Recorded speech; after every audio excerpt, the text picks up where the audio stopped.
आप देख रहे हैं मिशन न्यूज़, पाकिस्तान की आवाज़।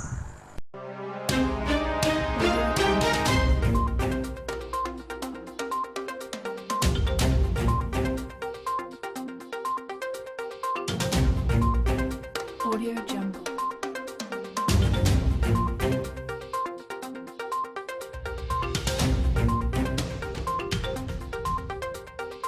Audio Jungle.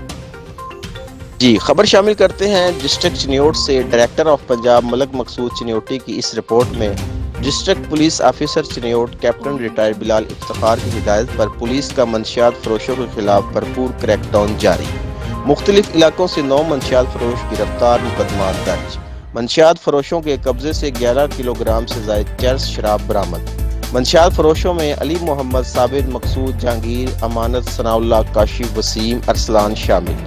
कार्रवाइयाँ थाना सिटी, जनाब नगर, थाना लंगराना के इलाकों में की गई। मंशियात फरोशों, नस्लों की तबाही, जिला भर में मंशियात सप्लाईज के खिलाफ कार्रवाइयाँ जारी।